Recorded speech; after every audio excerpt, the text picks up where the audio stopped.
ሰራች። ማህሌት ከዛ ሁሉ ስቃይና መከራ በኋላ መታ ብሩክን እባክህን ይቅርታ አድርግልኝና አብረን እንኑር ብላ አለችው። ብሩክ አመናጭቆ ማህሌትን ከቤት አባረራት። አንቺ አረመኔ ጨካኝ፣ እንዴት ብትደፍሪ ነው እቤቴ ድረስ የመጣሽው? ሲቀጥል ደግሞ እኔስ መውጣቴን እንዴት ነው ያወቅሽው? ብሎ አላት። አይ እሱማ ዝና ነግሮኝ ነው እና ላደረግኩት ነገር በሙሉ እባክህን ይቅርታ አድርግልኝ፣ ስጸጸት ነበር የከረምኩት፣ እባክህ ኢፍራታ ራሱ ትንገርህ ብላ አለችው። የአይጥ ምስክር ድንቢጥ የሚሉት ነገር ለዚህ ነው አይደለም? ትሰሚኛለሽ? በህይወቴ እንዳንቺና እንደ ኢፍራታ የተጫወተብኝ ሰው የለም። ነገር ግን እያንዳንዳችሁ አሁን ወጥቻለሁ። ስለዚህ ለዛ ለዝና ሆነ ለካሊብ ሙስሳ መልእክቴን አድርሽልኝ። አልለቃችሁም። አይደለም እናንተን ግብረ አበራችሁን በሙሉ ደቼ እንደማበላችሁ አልጠራጠርም። ስለዚህ አርፋችሁ ብትቀመጡ ይሻላችኋል። አንቺም ደግሞ ከህይወቴ ብትወጪ ይሻልሻል። ካልሆነ ግን ከባድ ችግር ውስጥ ነው የምትገቢው ብሎ አላት። አይደለም ያንቺን ይቅርታ ምንም ነገር አልፈልግም ከዚህ በኋላ እና ደግሞ አለና ቅድስቴ ነይ ብሎ እጇን ያዝ አደረገና እኔና ቅድስቴ በቅርብ እንጋባለን። ስለዚህ የሰርግ ጥሪ ስለሚደርስሽ ምንም ማሰብና መጨነቅም ሆነ መጓጓት አይጠበቅብሽም ብሎ አላት። ምን ይችን ገረድ ልታገባ ነው? ኧረ ተው ብሩክ ተው ብላ ስትለው ቆይ አንተ ተወደኝና ታፈቅረኛል ነበር እንዴ? እና ምን ይጠበስልሽ? ድሽና ባፈቅርሽ ፍቅር የማያልቅ ይመስልሻል እንዴ? እድሜ ልኬን ከአንቺ ጋር የምኖር ይመስልሻል? አይ ማህሌት ተሳስተሻል። አሁን እንደ ቅድስቴ አይነት መልካም ሴቶችን አይቼ የማልፍ መስሎሽ ከሆነ የእውነትም ተሳስተሻል። አንቺ ደግሞ ገንዘብ አምላኪ ስለሆንሽ በይ ወደ ገንዘብ የምታመልክበት ወንድ ጋር ሂጂ። ሌላ የምታጭበረብሪውና ህይወቱን የምታበላሽው ወንድ ብትፈልጊ ይሻልሻል ብሎ አላት።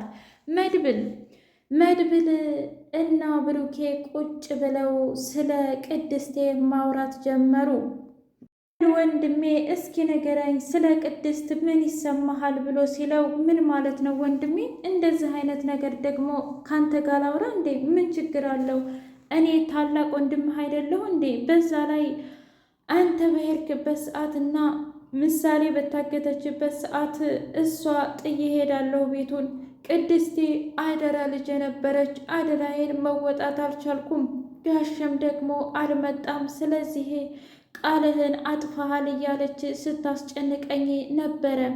ስለዚህ የሆነ ነገር አላት ማለት ነው ላንተ። ምን አይነት ነገር?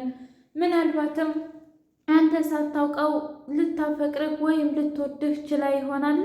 አይ ይሄማ የተሳሳተ ሀሳብ ነው መድብል፣ እባክህ እንደዚህ አይነት ነገር ባታሳስበኝ ይሻልሃል። ምን ማለት ነው? ቅድም ለማህሌት እወዳታለሁ አፈቅራታለሁ እያልክ ስትላል ነበር እንዴ? አይ እኔ ታዲያ ስሜቱ ቢኖረኝም ቅድስቴ ግን ስሜት ከሌላት ህይወቷን ላበላሸው አልችልም። ደግሞ ከመጥፋቴ ከአንድ ቀን በፊት ያን ጊዜ ነግራኛለች። ማለቴ የምትወደውና የምታፈቅረው ሰው እንዳላት። ታዲያ አንተንስ ቢሆን አላቅም። እንደዛ ከሆነ ደግሞ ያን ጊዜ አብረን እንደር ስላት አብራኝ ታድር ነበረ። ብቻ ተወው፣ ስለዚህ ነገር ማውራት አልፈልግም ብሎ አለ። ሰላም ሰላም! ውድና የተከበራችሁ የህያ ቤቴ ቤተሰቦች እንዴት ናችሁልኝ? ሁሉ ሰላም፣ ሁሉ መልካም። እኔ እግዚአብሔር የተመሰገነ ይሁን ሰላም ነኝ፣ ደህና ነኝ። ለዚህ ቻናል አዲስ የሆናችሁ ሰብስክራይብ እያደረጋችሁ ቤተሰብ የሆኑ ነባር ቤተሰቦች ደግሞ ስለምትከታተሉኝ እጅጉን አድርጌ አመሰግናለሁ። እጅግ አጓጊውና አስተማሪው ምሳሌ ድራማ እንደቀጠለ ይገኛል። ሞገስና መድብል እንዲሁም ቅድስቴ በደስታ ተዋጡ። ብሩክ ጭንቅላቱን ተመቶ በሻሽ ጠምጥሞ እንዲሁም በጣም ተሰቃይቶ ወደ ቤት ተመለሰ።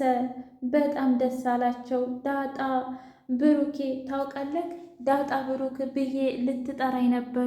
ምን ነው? ምን አዲስ ነገር አለ?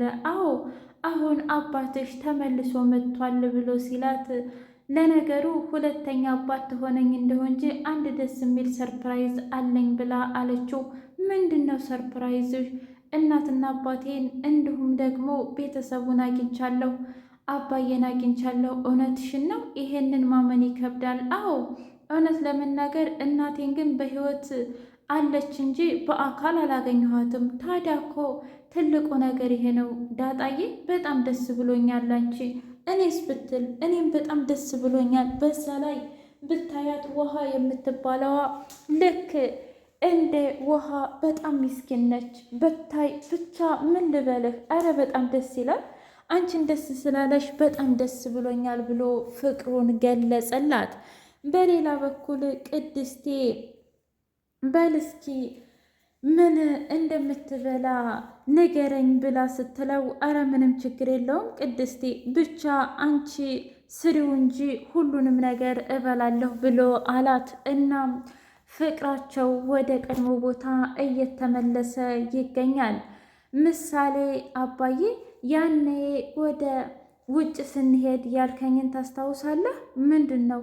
ቅድስቴን ከዛ ስንመጣ የጋብቻ ጥያቄ አቀርብላታለሁ ምናምን ስትላል ነበር እንዴ? እናስ? እናማ እሱን ነገር አሁን ብታቀርብላት ደስ ይለኛል። ብታይ አንተ ውጭ በሄድክበት ሰዓት ውጭ ማለት ያው አለና፣ አዎ አዎ። ከዛ እሺ ምን ተፈጠረ? ያን ጊዜ ስላንተ ስጠይቃት ይደውላል እንዲህ ይላል፣ ብቻ በጣም ትጨናነቅ ነበረ። ብሩኬ እጅጉን ተገረመ። ምን አይነት ድንቅና ብልህ ሴት አይኔ ስር ተቀምጣ እንዴት ነው እኔ ማህሌትን ልወድና ላፈቅር የቻልኩት? ወይኔ ጉዴ እያለ ብቻውን በጣም በሀሳብ ተመሰጥቶ ቀረ። ደላላው የቅድስቴ ባል እንደመጣ ሲሰማ በቅናት እንግብግብ አለ እና ቅድስቴ ከዚህ በኋላ በሙሉ አይኔ ላይሽ አልችልም ማለት ነው? አዎ እንግዲህ መሆኑ ነው። ምን ታደርገዋለህ? ከዚህ በኋላ ተመልሶ ባሌ መጥቷል ብላ አለችው። እሺ ለማንኛውም ከዳጣ ጋር እንውጣ ብለው ሲወጡ ስልክ ተደወለለትና ወደ ኋላ ቀረ። ዳጣዬ ደግሞ ከፊት ከፊት ስታስነካው ከኋላ መጥቶ ሲያስደነግጣት፣ አንተ ዝና ኧረ እባክህን እያለች ልመና በዛች። ኧረ አንቺ ልጅ ተረጋጊ፣ እኔ እኮ መርዙ ነኝ። ኡፍ መርዝ ብላ። ቆይ ለምንድን ነው እንደዚህ የምታስደነግጠኝ? አንተ ልጅ ግን ምን ይሻልሃል? ቆይ ግን ይሄ ማለቴ ዝና የሚባለው ሰው ምን አይነት ሰው ነው? ጅብ ነዋ ጅብ። እና ጅብ ከሆነ ታዲያ ምን ችግር አለው? አሁ ብሎ ይበላናላ። ባክተወኝ፣ በጣም ክፉ ሰው ነው እያልኩ አይደለም እንዴ? ወይኔ መርዙ፣ እኔ ላገኘው እንጂ በጥርሴ እዘለዝልልሽ ነበር። ምን አለ አንድ ቀን ባገኘኸውና እንደው ቁም ስቅልህን ባሳየህ ብላ ሳቀችበት። ሞገስና ሉላዬ በጣም ግራ ተጋብተዋል። ሉላዬ ትልቅ ችግር ውስጥ ነው ያለችው። እናም ሞገስ ያልተረዳት ነገር እባክህን ጠበቃ እንቀይር፣ ይህን ሰውዬ ምንም ደስ አላለኝም ብትለውም ሞገስ ግን በሚያሳዝን ሁኔታ በደካማ ጎኑ ስለመጣበት ጠበቃው እኮ በጣም ጥሩ ጠበቃ ነው፣ ደግሞም በዚህ ሳምንት ውስጥ ነገሮችን እንደሚያስተካክልልን ነግሮኛል። ስለዚህ አንቺ ያልወደድሽው ነገር ምንድን ነው? ወይስ ደግሞ የኔን ቆንጆ ሚስት በማይሆን ነገር አየብኝ ብሎ ሲላት፣ አይ አረ እንደዛ አይደለም እና ምንድን ነው ብሎ አላት። ጠበቃው ደወለላትና እኔ ምልሽ የት ነሽ? ደግሞ በዛ ላይ ስልክ አታነሽም። መብቴ መሰለኝ። ለማንኛውም ስላላየሁት ነው። ትሰሚኛለሽ? በህግ እኮ የሚያውቁትን ስልክ አለማንሳት በህግ ያስጠይቃል። እኔ ምልህ ይህ ሴት ልጅስ ባለትዳር የሆነች ልጅ መጀንጀን በህግ የማያስጠይቅ ይመስልሃል? ቆይ ግን አንተ ምን አይነት ሰው ነህ እንዴ? ምን አደረግኩሽ? እኔ እኮ ያልኩት ሰጥቼ ልቀበል ነው። ምን ማለት ነው? በ8 ቀን ውስጥ ልጨርስልሽና አንቺ ደግሞ ከኔ ጋር አንድ ሌሊት አብረሽኝ ተኝ ነው ያልኩሽ። ስለዚህ የምፈልገውን ነገር ወስድና የምትፈልጊውን ነገር እሰጥሻለሁ ብሎ አላት። ቆይ ምን አይነቱ ክፉ ሰውዬ ነው? ምንም በቃ አይገበርም ማለት ነው። የእውነት የዚህስ የክፋት ጥግ ብላ በጣም ተናደደችበት። ሞገሴ አይዞሽ። ሞገስና መድብል ባንድ ተመሳጥረው እስኪ ብሩክ የእውነት እዚህ ክፍል ያለ ይመስልሃል አይደል? በሚገባ እንደምንም ብለን አጥንተን እዚህ መዋጋት አለብን ብለው አሉ። ዳጣዬ የመጨረሻው ፊልማ ላይ ግን እኔ ሄዳለሁ። አረ ተረጋጊ ዳጣ፣ በዚህ ፍርሃትሽና መንቀጭቀጭሽ አንቺን ልንጠብቅ ነው ወይስ ደግሞ ብሩኬ ልናወጣ ነው? አይ ብሩኬ እኮ ለእኔም ብዙ ነገር አድርጎልኛል። እናማ እኔም መጨረሻውን ልፋለምለት እፈልጋለሁ። ወይ ጉድ! ያንቺስ ከፋ። ምንድን ነው ይሄ? መክፋት ነው እንዴ? እውነት ለመናገር እኔ ብሩኬን ማግኘት እፈልጋለሁኝ ብላ አለች።